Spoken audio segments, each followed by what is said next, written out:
Zero. আসসালামু আলাইকুম, কেমন আছো তোমরা? আশা করি অনেক ভালো আছো, আমিও ভালো আছি। বিদ্যা ভান্ডার অনলাইন স্কুলের পক্ষ থেকে শুভেচ্ছা এবং স্বাগতম। আজকে আমরা নবম দশম শ্রেণীর সেট ও ফাংশন নিয়ে আলোচনা করব। সেট ও ফাংশনের 2.1 এর যে আমাদের দেখো সেট আছে, এই সেট নিয়ে আজকে আমাদের আলোচ্য বিষয়। তাহলে প্রথমত সেট সেট কাকে বলে? কোনো কিছুর মানে বাস্তব জীবনের কোনো কিছুর সমাবেশকে সেট বলা হয়। তুমি আরেকভাবে বলতে পারো যে বাস্তব জগতের কোনো বস্তুর সুসংজ্ঞায়িত সমাবেশকে সেট বলা হয়। এখন তোমার পরিবারের 5 জন সদস্য আছে, তোমার পরিবারের 5 জন সদস্য আছে, এই সদস্যগুলোর নাম একটা সেট। তারপরে দেখো যে তোমার 3টা পাঠ্য বই আছে। প্রথম পাঠ্য বই দেখো বাংলা, ইংরেজি এবং গণিত। দেখো আমরা লিখি যে এ সমান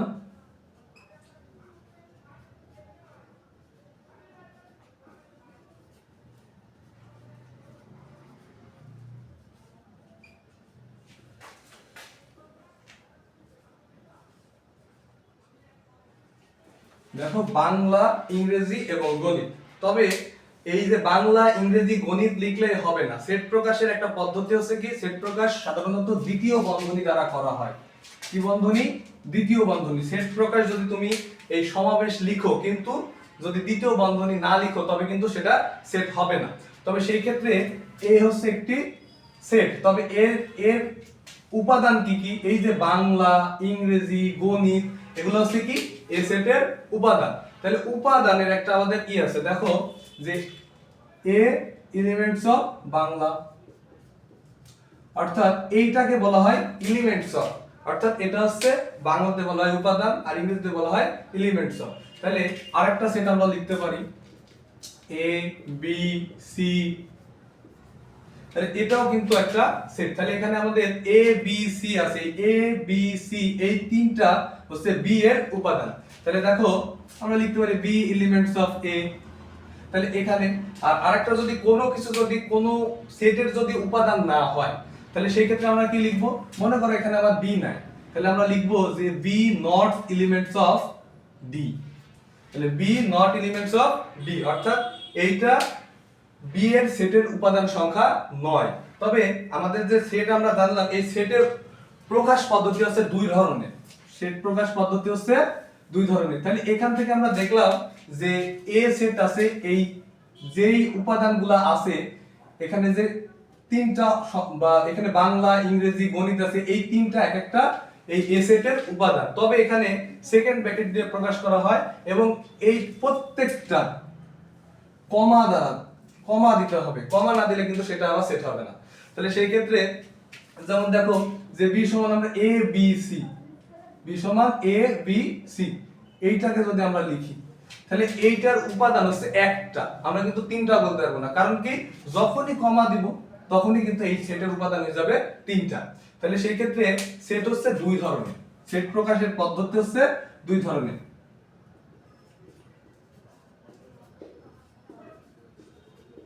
তাহলে একটা হচ্ছে তালিকা পদ্ধতি,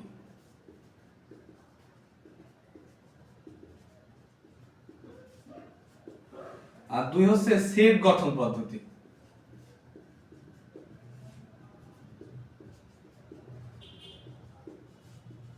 দেখো এই তালিকা পদ্ধতি আর সেট গঠন পদ্ধতি কাকে বলে? এখানে তালিকা পদ্ধতি বলা হচ্ছে কোনো বস্তুর সুসংজ্ঞায়িত এখানে নির্দিষ্টভাবে যদি উল্লেখ করা থাকে তাহলে সেটা হচ্ছে কি, শর্তটা যদি উল্লেখ করা থাকে তাহলে সেটা হচ্ছে তালিকা পদ্ধতি। আর সেট গঠন পদ্ধতিটা কি, এখানে কিছু শর্তের মাধ্যমে যদি প্রকাশ করা হয় তাহলে হচ্ছে সেটা সেট গঠন পদ্ধতি। তালিকা পদ্ধতি মনে করো যে এই যে এ সমান আমরা লিখছিলাম কি বাংলা, ইংরেজি, গণিত, তারপরে বিভিন্ন ধরনের সংখ্যা আমরা লিখি। দেখো যে 4 8 12 16, তাহলে এই যে 4 8 12 16 এইটা আমাদের কিন্তু তালিকা পদ্ধতিতে আছে, অর্থাৎ এটা হচ্ছে 4 এর গুণিতক, 4 এর গুণিতক আছে। তাহলে সেই ক্ষেত্রে আমার সেট গঠনের পদ্ধতিটা কি হবে? যেমন যে কোনো একটা হতে পারে যে x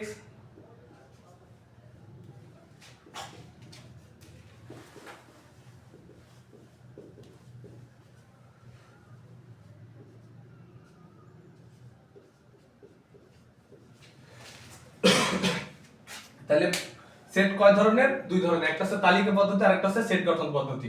তাহলে সেট গঠন পদ্ধতিতে কি কোনো কিছুর যে নির্দিষ্ট থাকবে, কোনো কিছু নির্দিষ্ট উল্লেখ থাকবে, সেটা হচ্ছে তালিকা পদ্ধতি। আর কোনো কিছু নির্দিষ্ট উল্লেখ থাকবে না, সেটা হচ্ছে কি কিছু শর্ত থাকবে, যেমন 4 এর গুণিতক, অর্থাৎ 4 এর গুণিতক এবং শর্তটা আছে কি 4 এর থেকে x টা কি হবে, মানে x টা হচ্ছে বড় হবে এবং সমান হবে, এবং 16 থেকে ছোট হবে এবং সমান হবে। তাহলে সেই ক্ষেত্রে এই যে সেট গঠন পদ্ধতিতে আমাদের এই যে কমা ব্যবহার করলাম, দুইটা কলা অর্থাৎ কোলনের মতো, যেটা এইটাকে বলা হয় সাজ দ্যাট। আবার আমরা বাংলাতে উচ্চারণ করি x যেন x, x যেন x। আবার আমরা আরেকটা ভাবে উচ্চারণ করতে পারি x such that x। তবে এখানে শর্ত আছে, এখানে কিন্তু কমা ব্যবহার করা লাগবে, এখানে কমা ব্যবহার করা লাগবে। তাহলে সেই ক্ষেত্রে এই তালিকা পদ্ধতি এবং সেট গঠন পদ্ধতি, এখানে কিছু কিছু আবার শর্ত আছে। তাহলে সেই ক্ষেত্রে আমাদের এই শর্তগুলা, কিছু কিছু জিনিস আছে যেগুলো আমাদের কনসেপ্টটা ক্লিয়ার হতে হবে। দেখো এখানে বাস্তব সংখ্যা থাকতে পারে, বাস্তব সংখ্যা,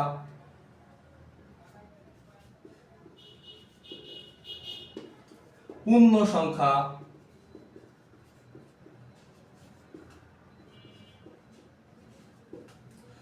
তারপর হচ্ছে ভগ্নাংশ সংখ্যা,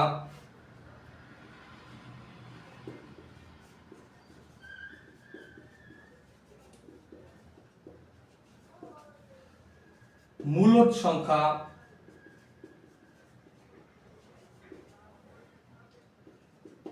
অমূলদ সংখ্যা।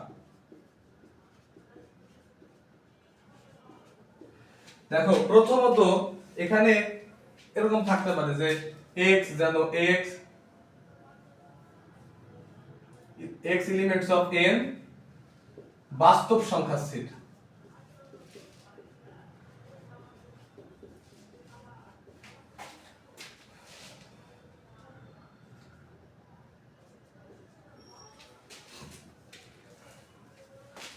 আমার এটা দেওয়া আছে। এখন এখানে বাস্তব সংখ্যা আমি উল্লেখ করে দিছি, কিন্তু সব জায়গাতে বাস্তব সংখ্যা উল্লেখ থাকবে না। তাহলে সেই ক্ষেত্রে এই বাস্তব সংখ্যাটা কি আমাদের জানতে হবে। কোন সংখ্যার ধনাত্মক অখণ্ড প্রকাশকে বলা হয় কি বাস্তব সংখ্যা, সেটা ধনাত্মক হতে হবে। বাস্তব সংখ্যা কি? শূন্য, বাস্তব সংখ্যা আছে 1 2 3 4 5 6 7 8 9। এই যে এগুলো আছে ধনাত্মক, এই ধনাত্মক সংখ্যাকে বলা হয় কি তোমার বাস্তব সংখ্যা। এটাকে প্রকাশ করা হয় n দ্বারা, প্রকাশ করা হয় n দ্বারা। আর এই যে পূর্ণ সংখ্যা, ধনাত্মক এবং ঋণাত্মক অখণ্ড সংখ্যাকে বলা হয় পূর্ণ সংখ্যা। এটা ধনাত্মকও থাকতে পারে আবার ঋণাত্মকও থাকতে পারে। তাহলে সেই ক্ষেত্রে -2 -1, তারপর হচ্ছে 0 1 2 3, এইরকম ভাবে মাইনাস এবং প্লাস, অর্থাৎ ধনাত্মক সংখ্যা এবং ঋণাত্মক সংখ্যা এই দুইটাই যদি উপস্থিত থাকে তাহলে সেটা হবে কি পূর্ণ সংখ্যা। আর মূলদ সংখ্যা, অর্থাৎ মূলদ সংখ্যা আর এই পূর্ণবর্গ সংখ্যাকে r দ্বারা প্রকাশ করা হয়, r দ্বারা প্রকাশ করা হয়। তাহলে সেই ক্ষেত্রে মূলদ সংখ্যা, মূলদ সংখ্যা কাকে বলে? কোন সংখ্যা অর্থাৎ কোন পূর্ণবর্গ সংখ্যা যদি p/q আকারে থাকে, p/q আকারে থাকে, অর্থাৎ যেমন যখন যে 2/3, দুইটাই কিন্তু পূর্ণ সংখ্যা, এই দুইটাই পূর্ণ সংখ্যা, এটা p/q আকারে থাকলে সেটা হবে কি মূলদ সংখ্যা। আর অমূলদ সংখ্যা, এই অমূলদ সংখ্যাটা কি p/q আকারে কিন্তু প্রকাশ করা যাবে না। সেটা কি করা যাবে, যে সেটা পূর্ণ সংখ্যা হবে কিন্তু সেটার ক্ষেত্রে একটা শর্ত থাকবে, সেটা কি রুট হবে, যেমন √2। তাহলে এইটা একটা অমূলদ সংখ্যা। আরো কিছু জিনিস আমাদের আছে, সেটা হচ্ছে কি এই যে আমরা কিন্তু এখানে দিছি, কিন্তু আমরা এটা কিন্তু ক্লিয়ার না, অর্থাৎ আমরা কিন্তু কোনটা বড় কোনটা ছোট এটা কিন্তু আমরা ভালোভাবে ক্লিয়ার হতে পারি না। তাহলে সেই ক্ষেত্রে দেখো যে কোনো কিছু মনে করো এখানে 5 আছে আর এখানে 6 আছে, এখানে 6 আছে এখানে 5 আছে। এখন তোমরা ছোটকালে শিখছো যে হাতের আঙ্গুল এই পাশে আর এই পাশে করার পদ্ধতিটা, কিন্তু এইটা কিন্তু হবে না। অর্থাৎ যেটা বড় সেটা পেটের ভিতর থাকবে, এই চিহ্নের পেটের ভিতর থাকবে, যেই দিকেই থাকুক না কেন যেটা পেটের ভিতর থাকবে সেটাই আমরা জানবো বড়। আর পিছনের দিকে যেটা থাকবে অর্থাৎ অপর পাশে বিপরীত পাশে যেটা থাকবে সেটা হবে ছোট। তাহলে এই গেল আমাদের এই বিষয়ের কনসেপ্ট আরো কিছু আছে, যেমন সসীম সেট, অসীম সেট, তারপর হচ্ছে তোমার আমরা আজকে সাধারণত এই তালিকা পদ্ধতি এবং সেট গঠন পদ্ধতি নিয়ে আলোচনা করব। তাহলে আমরা অনুশীলনীতে দেখি যে আমাদের প্রথমত আছে তালিকা পদ্ধতিতে প্রকাশ করো। ক number x elements of n,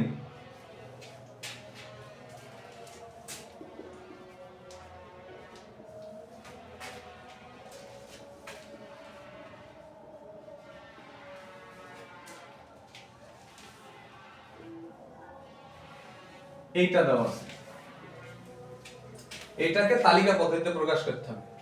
এখানে বলছে যে x elements of n, তাহলে আমরা একটু আগে জানিয়ে আসলাম n টা কি, n হচ্ছে বাস্তব সংখ্যার সেট, আর এইটা যেটা পেটের ভিতর থাকবে সেটা হবে বড়, অর্থাৎ x স্কয়ার এর মানটা 9 এর থেকে বড় হবে এবং x কিউ এর মানটা x এর 130 এর থেকে ছোট হবে। তাহলে আমাদের লিখতে হবে n হচ্ছে বাস্তব সংখ্যার সেট।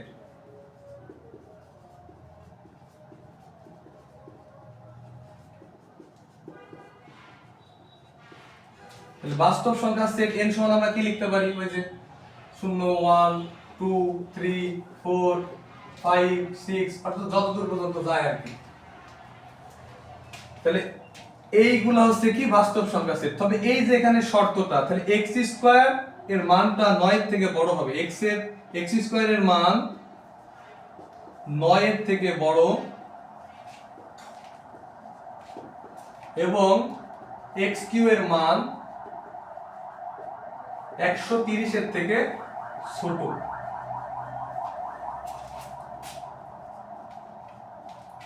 তাহলে এই শর্তটা আগে আমাদের প্রথমত লিখতে হবে। এই শর্তটা কিন্তু আমরা লিখি না, এই শর্তটা লিখলেই কিন্তু আমাদের 1 মার্ক অন্তত আমরা পাবো যদি আমরা অঙ্কটা লাস্টের দিকে ক্লিয়ার নাও করি।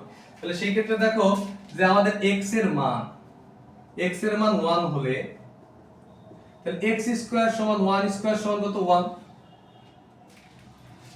তাহলে সেটা 9 এর থেকে বড় না ছোট, তাহলে 9 বড় এবং তাহলে 1 কিউ সমান কত 1, সেটা 130 এর থেকে ছোট। x সমান যদি 2 হয় তাহলে 2 স্কয়ার সমান কত 4, যেটা 9 এর থেকে বড় এবং তাহলে এখানে 8 যেটা 130 এর থেকে ছোট। x এর মান যদি 3 হয় তাহলে 3 স্কয়ার সমান 3 3 কে কত 9, যেটা 9 এর সমান এবং বড়, এখানে সমান হবে সেটা। সেই ক্ষেত্রে আমাদের এখানে আমরা সমান চিহ্ন, অর্থাৎ দুইটা সেটের যখন সমতা হয় তাহলে সেটাকে আমাদের কি করতে হয়, সমান চিহ্ন দ্বারা প্রকাশ করা যায়। তবে আমাদের এখানে কিন্তু এইটার দ্বারা এইটাই লিখতে হবে, সমান লিখতে হবে। তাহলে সেই ক্ষেত্রে 3 কিউব সমান 3 3 কে 9, 3 নাম 27, যাও 130 এর থেকে ছোট। তাহলে x এর মান 4 হলে তাহলে 4 স্কয়ার সমান 16, যেটা 9 এর থেকে বড়। তাহলে 4 ছাড়া 16, 4 16 64, যেটা 130 এর থেকে ছোট। x এর মান যদি 5 হয় তাহলে 5 স্কয়ার সমান কত 5 5 25, যেটা কি 9 এর থেকে বড়। তাহলে 5 কিউ সমান কি 5 5 25, 5 25 সমান 125, যেটা 130 এর থেকে ছোট।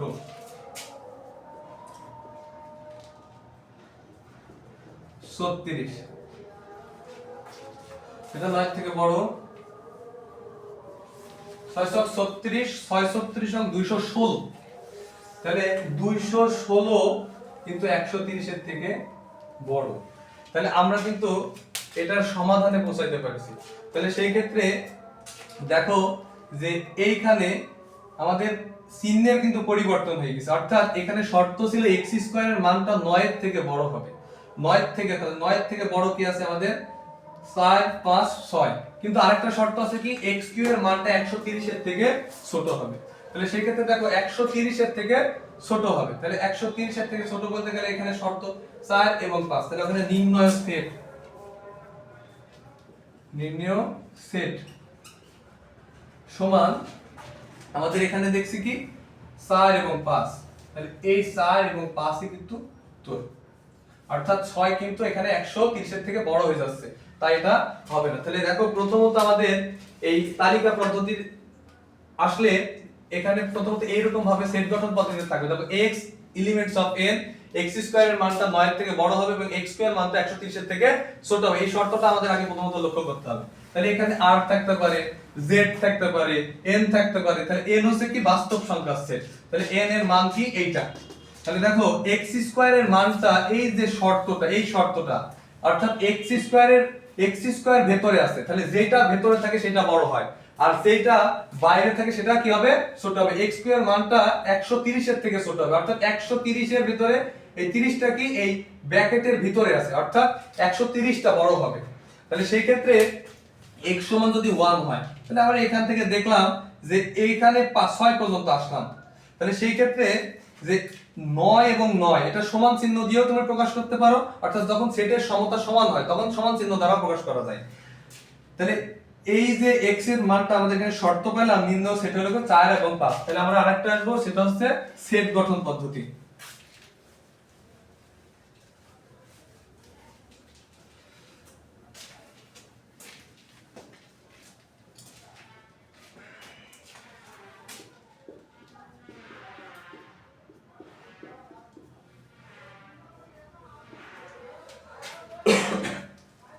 আমাদের এই অঙ্কটা দেওয়া আছে, এটা 2 নম্বরের ক। দেখো সেট গঠন পদ্ধতি, সেট গঠন পদ্ধতির ক্ষেত্রে গুণনীয়ক এবং গুণিতক সম্পর্কে আমাদের একটু কনসেপ্টটা ক্লিয়ার হতে হবে। গুণনীয়ক আর গুণিতক,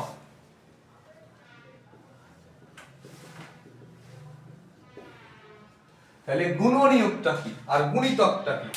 দেখো গুণনীয়ক বলতে সাধারণ একটা জিনিস আমরা মনে রাখবো যে গুণনীয়ক মানে কি কোনো কিছু নামতা পড়া, কোনো কিছু নামতা পড়া। যেমন 4 এর ঘরে 4 কে 4, 4 দোকানে 8, 3 4 12, 4 4 16, 4 5 20, এইগুলো হচ্ছে কি গুণিতক।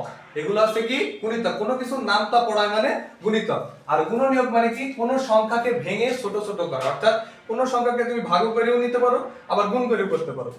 তাহলে 24 এর গুণিতক কি কি, দুইটা পদ্ধতির মাধ্যমে করা যায়, একটা গুণ করার মাধ্যমে আর একটা ভাগ করার মাধ্যমে। দেখো 24 এর গুণনীয়ক আমরা এইভাবে লিখতে পারি যে 24 একে 24, 1 গুণ 24 সমান 24, তাহলে 2 গুণ 12 সমান 24, তাহলে 4 সব 24, তাহলে 3 দ্বারা কিন্তু যাচ্ছে না, তাহলে 4 সব 24, তাহলে আর কিন্তু যাচ্ছে না। তাহলে সেই ক্ষেত্রে 24 এর গুণনীয়ক তাহলে 24 3 8, তাহলে আরেকটা আছে সেটা হচ্ছে কি 3 8 24। তাহলে আমরা এখান থেকে লিখবো যে 1 2 4 3, তারপর হচ্ছে 8 6 12 24। তাহলে আমরা এখান থেকে লিখবো যে গুণনীয়ক হচ্ছে কি 1 2 3 4, তারপর হচ্ছে 6 8 12 24। তাহলে এইটার মাধ্যমে কিন্তু আমরা গুণনীয়ক করতে পারি। আরেকভাবে করতে পারি যে সেটা হচ্ছে কি 24 এর গুণনীয়ক মনে করো, তাহলে এখানে 24 একে 24 এইভাবে, তাহলে 12 দুগুণে 24, 3 আষ্টে 24, 424। তুমি এই দুইটা পদ্ধতির মাধ্যমে গুণনীয়ক বের করতে পারো। তবে এই সেট গঠন পদ্ধতিতে তোমাকে বিজোড় সংখ্যার সেট থাকতে পারে, জোড় সংখ্যার সেট থাকতে পারে। তাহলে এখান থেকে দেখো যে এই সংখ্যাটার লিমিট শুরু হয়েছে 3 থেকে এবং শেষ হয়েছে কত 11 পর্যন্ত। তাহলে এই সংখ্যাটা কিভাবে আছে দেখো, এই সংখ্যাটা কিভাবে আছে বিজোড় সংখ্যা। তাহলে সেই ক্ষেত্রে আমরা লিখব যে এখানে লিখব যে x যেন, তাহলে x আমরা প্রথমত এখানে কি বাস্তব সংখ্যা না পূর্ণ সংখ্যা না তোমার মূলদ সংখ্যা না অমূলদ সংখ্যা, এটা দেখছি আমরা বাস্তব সংখ্যা আছে। তাহলে x এলিমেন্টস অফ n যেন বা such that x comma x হচ্ছে কি বিজোড় সংখ্যার সেট।